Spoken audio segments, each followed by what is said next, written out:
Good morning students. आज हम पढ़ेंगे थ्योरी ऑफ डिमांड, मांग के सिद्धांत।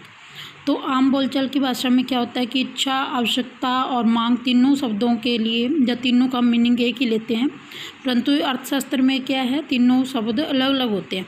इच्छा का मतलब क्या है कि मान लीजिए मेरी टीवी खरीदने की इच्छा है, तो वो मांग नहीं कहलाएगी जब तक मेरे पास पैसा नहीं है। इसी तरह से आवश्यकता कब बन जाएगी, जब वो इच्छा मेरी आवश्यकता बन जाएगी जब मेरे पास है पैसा होगा, धन होगा। परंतु जब मैं उस धन पर जो कीमत है उस टीवी की और उसमें उस आवश्यकता के लिए धन खर्च करने के लिए तैयार हूँ, तो वो क्या बन जाएगी, मेरी मांग बन जाएगी। तो मांग क्या है, किसी वस्तु को खरीदने की इच्छा, उसे संतुष्ट करने के लिए धन का होना और धन खर्च करने की तत्परता होना। मांग अनुसूची या मांग तालिका से हमारा अभिप्राय क्या है, वह तालिका जो अन्य बातें समान रहने पर वस्तु की विभिन्न कीमतों पर खरीदी की मात्रा को दर्शाती है। कि उपभोक्ता अलग अलग कीमतों पर कितनी मात्रा को खरीदेगा, उसको दर्शाने वाली तालिका क्या कहलाती है, मांग अनुसूची या मांग तालिका कहलाती है। दो तरह की होती है, व्यक्तिगत मांग अनुसूची और बाजार मांग अनुसूची। व्यक्तिगत मांग अनुसूची का हमारा क्या अभिप्राय है कि एक उपभोक्ता के द्वारा विभिन्न कीमतों पर खरीदी जाने वाली मात्रा को दर्शाने वाली तालिका। फॉर एग्जाम्पल, ये हमने तालिका बनाई है कि किसी वस्तु एक्स की कीमत जब 1 रुपये, 2 रुपये, 3 रुपये या 4 रुपये है, तो उसकी क्वांटिटी कितनी मांगी जा रही है, 4, 3, 2, 1। तो ये जो हमने दर्शाया, ये क्या है, व्यक्तिगत मांग अनुसूची। बाजार मांग अनुसूची क्या होता है कि सभी उपभोक्ताओं के द्वारा विभिन्न कीमतों पर खरीदी गई मात्रा को दर्शाने वाली तालिका। हमने सुविधा के लिए लिया कि बाजार में दो उपभोक्ता हैं। मान लीजिए जब वस्तु एक्स की कीमत 1 है, तो ए उपभोक्ता जो 4 इकाइयों की डिमांड करता है, बी उपभोक्ता 5 की डिमांड करता है, तो हमारी बाजार मांग या कुल मांग क्या होगी, 9 इकाइयाँ होंगी। इसी तरह से 2 कीमत पर जब 3 और 4 डिमांड की जाती है तो 7 होगी। 3 पर 2 और 3 की जाती है तो हमारी बाजार मांग कितनी होगी, 5 हो गई। और 4 कीमत पर जब ए के द्वारा 1 मात्रा और बी के द्वारा 2 मात्रा मांगी जा रही है, तो हमारी बाजार मांग क्या होगी, 3 इकाइयाँ होगी। मांग वक्र। मांग वक्र क्या होता है, इसी मांग तालिका का रेखा चित्रीय प्रस्तुतिकरण। जब हम मांग तालिका को वक्र के द्वारा, कर्व के द्वारा, डायग्राम के द्वारा दिखाएंगे तो वो क्या बन जाएगी, मांग वक्र बन जाएगा। 2 तरह का है, व्यक्तिगत मांग वक्र और बाजार मांग वक्र। व्यक्तिगत मांग वक्र क्या है कि किसी वस्तु की विभिन्न कीमतों पर खरीदी गई एक उपभोक्ता के द्वारा, जैसे हमने कहा था कि 1 पर 4 खरीदता है, 2 पे 3 खरीदता है, 3 पे 2 खरीदता है, 4 पर 1 खरीदता है। तो इस मांग तालिका का जब हम रेखा चित्रीय प्रस्तुतिकरण कर देंगे तो ये हमारा क्या बन जाएगा, मांग वक्र बन जाएगा, जो क्या दर्शाता है कि 4 रुपये पर 1 इकाई की डिमांड की जा रही है, 3 पर 2 की, 2 पर 3 की और 1 पर 4 की डिमांड की जा रही है। इन बिंदुओं को मिलाने से जो कर्व बनेगा वो हमारा क्या कहलाएगा, व्यक्तिगत मांग वक्र। बाजार मांग वक्र क्या है कि सभी उपभोक्ताओं के द्वारा खरीदी की मात्रा को दर्शाने वाला वक्र। जैसा कि ऊपर हमने कहा कि 4 और 5 9, तो 4 पर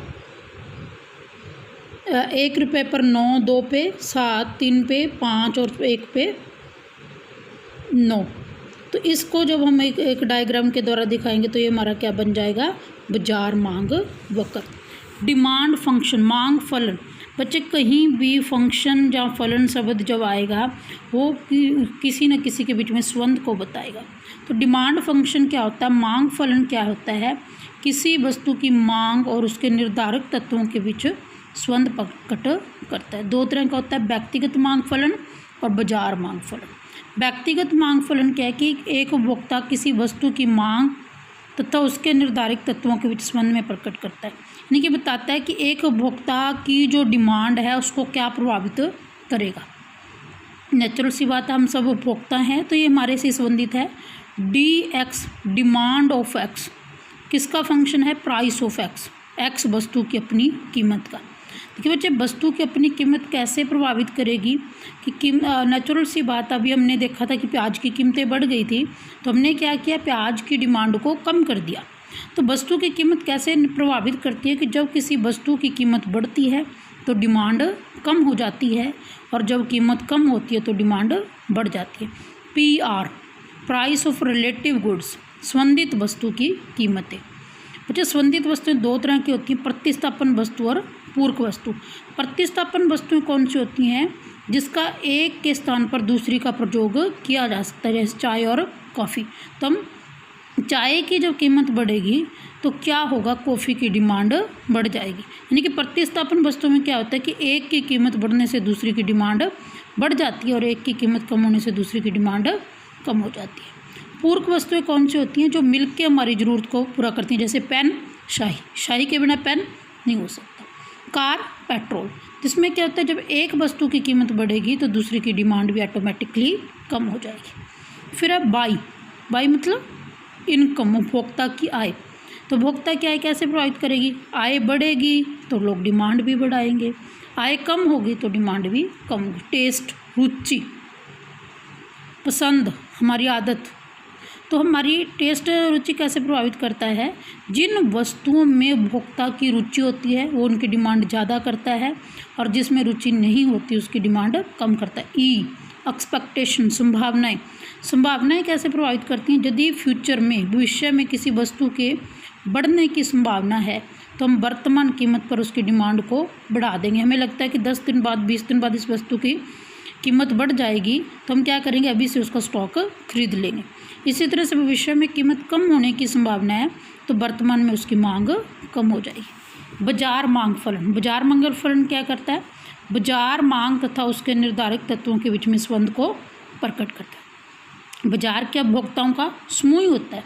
तो DS यानी हमने कर लिया कि संबंधित वस्तु की कीमत प्रभावित करेगी, कीमत के बढ़ने से डिमांड कम हो जाएगी, कीमत के कम होने से डिमांड बढ़ जाएगी। संबंधित वस्तुएं प्रतिस्थापन और पूरक कैसे प्रभावित करेंगी, उपभोक्ता की आय, टेस्ट, संभावनाएं। इसके अलावा और क्या प्रभावित करता है बाजार मांग को, N, पॉपुलेशन, जनसंख्या। तो देखिए बच्चे, जिस एरिया की जनसंख्या ज़्यादा होगी वहाँ की डिमांड भी ज़्यादा होगी। और जनसंख्या में भी मान लीजिए जनसंख्या में बच्चों की संख्या ज़्यादा तो बच्चों वाली वस्तुओं की डिमांड ज़्यादा होगी, बुजुर्गों की संख्या ज़्यादा तो बुजुर्गों वाली, तो उसी हिसाब से ये प्रभावित करेगी। गवर्नमेंट पॉलिसी, सरकारी नीतियाँ। सरकारी नीतियाँ कैसे प्रभावित करती हैं, सरकार जिन वस्तुओं का डिमांड को बढ़ाना चाहती है उनको सब्सिडी दे देती है, आर्थिक सहायता दे देती है, और जिनको कम करना चाहती है उस पर टैक्स लगा देती है। टैक्स लगाने से वस्तु महंगी होगी और डिमांड कम हो जाएगी। सीजन, मौसम कैसे प्रभावित करता है, आप सभी जानते हो कि अभी गर्मी आ गई है तो गर्मियों में क्या है, जो जूस है या फिर बर्फ़ है या फिर कूलर है, एसी, पंखे, इन सब की डिमांड बढ़ जाती है। YD, डिस्ट्रीब्यूशन ऑफ इनकम, आय का वितरण। आय का वितरण कैसे प्रभावित करता है, यदि लोगों की आय असमान होगी तो डिमांड कम होगी, परंतु आय का वितरण जितना समान होगा डिमांड उतनी ज़्यादा होगी। लॉ ऑफ डिमांड, मांग का नियम। बच्चे, मांग का नियम क्या बताता है कि अन्य बातें समान रहने पर किसी वस्तु की कीमत बढ़ने से उसकी मांग कम हो जाती है और कीमत के कम होने से मांग बढ़ जाती है। प्राइस ऑफ एक्स कम हुआ, डिमांड ऑफ एक्स बढ़ गया। प्राइस ऑफ एक्स बढ़ी, डिमांड ऑफ एक्स कम होगी। यानी कि दोनों में कैसा रिलेशन होता है, नेगेटिव रिलेशन होता है, ऋणात्मक संबंध होता है। मार्शल क्या बताता है कि मांग का नियम यह बताता है कि कीमत में कम होने से किसी वस्तु की मांग बढ़ जाती है और कीमत में वृद्धि होने से कीमत में कमी होने से वस्तु की मांग बढ़ जाती है। मान्यताएं क्या हैं कि उपभोक्ता की आय में कोई परिवर्तन नहीं होना चाहिए, रुचि में परिवर्तन नहीं होना चाहिए, उपभोक्ता की वस्तु की कीमत में, संबंधित वस्तुओं की कीमत में परिवर्तन नहीं होना चाहिए और भविष्य में वस्तु की कीमत में परिवर्तन नहीं होना चाहिए। यदि इनमें से कुछ भी चेंज होता है तो हमारा मांग का नियम लागू नहीं होगा। एक्सप्लेन करेंगे हम इसको टेबल और डायग्राम से। तो मान लीजिए किसी वस्तु एक्स की कीमत जब 10 रुपये है तो उसकी डिमांड कितनी है, 150। 20 हो गई तो 120 इकाइयाँ, 30 है तो 100। ये क्या बता रहा है कि जैसे जैसे कीमत बढ़ रही है डिमांड वैसे वैसे कम हो रही है और जैसे जैसे हम कीमत को कम करते हैं तो डिमांड वैसे वैसे बढ़ती है। इसको हम डायग्राम के द्वारा दिखाएंगे कि जब किसी वस्तु की कीमत OP है तो उसकी डिमांड कितनी है, OQ है, और जब कीमत कम होकर OP बन हो जाती है तो डिमांड बढ़कर क्या हो जाती है, OQ बन हो जाती है। अब ऐसा क्यों होता है, यानी कि मांग का नियम लागू क्यों होता है, जब फिर जो मांग वक्र का ये ढलान है ये ऋणात्मक क्यों होता है। इसका कारण है घटती सीमांत उपयोगिता। तो घटती सीमांत उपयोगिता का मतलब क्या है कि जैसे जैसे हम किसी वस्तु की इकाइयों को ज़्यादा खरीदते हैं, हमारी उपयोगिता में, उसकी सीमांत उपयोगिता में कमी होती है। और उपभोक्ता उसको कब खरीदेगा, ज़्यादा खरीदेगा, जब उसकी कीमत कम हो जाएगी। आय प्रभाव का हमारा मतलब क्या है कि जब किसी वस्तु की कीमत बढ़ती है तो हमारी वास्तविक आय कम हो जाती है। फॉर एग्जाम्पल, मेरी इनकम 100 रुपये है, किसी वस्तु की कीमत 10 रुपये है, तो मैं उसकी 10 इकाइयाँ खरीद सकती हूँ। अब उसकी कीमत 20 रुपये हो गई तो मैं उसकी 5 इकाइयाँ खरीद सकूँगी। तो मेरी रियल इनकम, जब वास्तविक इनकम कम हो गई, तो इस इनकम के कम होने से क्या होगा, मैं उस वस्तु की डिमांड को कम करूँगी, यानी कि, और इसके क्या विपरीत होगा, वाइस वर्सा। प्रतिस्थापन प्रभाव, जब किसी दूसरी वस्तु की कीमत कम होती है तो हम दूसरी वस्तु की डिमांड ज़्यादा करना शुरू कर देते, उसकी डिमांड ज़्यादा करनी शुरू कर देते, दूसरी की कमी कर देते। उपभोक्ता समूह का आकार, जब किसी वस्तु की कीमत बढ़ती है तो लोग जो पहले से उसको खरीद रहे होते हैं वो उसको खरीदना बंद कर देते हैं, और जब कीमतें कम होती हैं तो उपभोक्ता समूह का आकार बढ़ जाता है। जो पहले उसको नहीं खरीद रहे होते वो भी इसको खरीदना शुरू कर देते हैं और डिमांड बढ़ जाती है। विभिन्न उपयोग वाली वस्तुएं कैसे होती हैं, जैसे चना है, इसका हम खाने में प्रयोग कर सकते हैं, पशुओं को चारा के रूप, पशुओं को मतलब ढाला जा सकता है। या दूध है, दूध का प्रयोग चाय के लिए, पीने के लिए, पनीर के लिए, गुलाब जामुन बनाने के लिए, जो अन्य पकवान बनाने के लिए किया जाता है। जब उसकी कीमत ज़्यादा होगी तो हम क्या करेंगे, उसका ज़रूरी ही प्रयोग जो है उसको करेंगे, और जब कीमतें कम हो जाएंगी तो हम उसका प्रयोग करना ज़्यादा कर दें। मांग के नियम के अपवाद, बच्चों मांग के नियम के अपवाद का मतलब क्या है कि मांग का नियम कहाँ लागू नहीं होता, यानी कि मांग वक्र धनात्मक कब होता है, यानी कि कीमत के बढ़ने से डिमांड कब बढ़नी शुरू हो जाती है। तो प्रतिष्ठा सूचक वस्तुएं कौन सी होती हैं, जैसे हीरे है, जवाहरात है, जिससे शानो शौकत बढ़ती है। तो शानो शौकत वाली यानी कि विलासिता की जो वस्तु होती हैं, इनको अमीर वर्ग तभी ज़्यादा खरीदता है जब इनकी कीमतें ज़्यादा होती हैं। कई बार अज्ञानता के कारण भी हमारा मांग वक्र का ढलान धनात्मक हो जाता है। जब मांग का नियम लागू नहीं होता, हम समझते हैं कि जो वस्तु महंगी होती है वो ज़्यादा अच्छी होती है। आदत या रुचि, जिस वस्तु में हमारी आदत होती है, जब हमारी रुचि होती है, तो हम उस वस्तु की क्या करते हैं, डिमांड ज़्यादा करते हैं। गिफन वस्तुएं, इसको आगे डिटेल में हम नेक्स्ट वीडियो में करेंगे कि गिफन वस्तुएं कौन सी होती हैं। गिफन वस्तुओं पर भी मांग का नियम लागू नहीं होता। गिफन वस्तुएं, क्योंकि इनकी पहचान सबसे पहले सर रॉबर्ट गिफन ने की थी, इसलिए इनको गिफन वस्तुएं कहा जाता है। तो गिफन वस्तु में क्या होता है कि कीमत कम होने से डिमांड बढ़ जाती है, और बढ़ने पर बढ़ जाती है और कम होने पर कम हो जाती है। ठीक है, आज के लिए इतना ही। Thank you.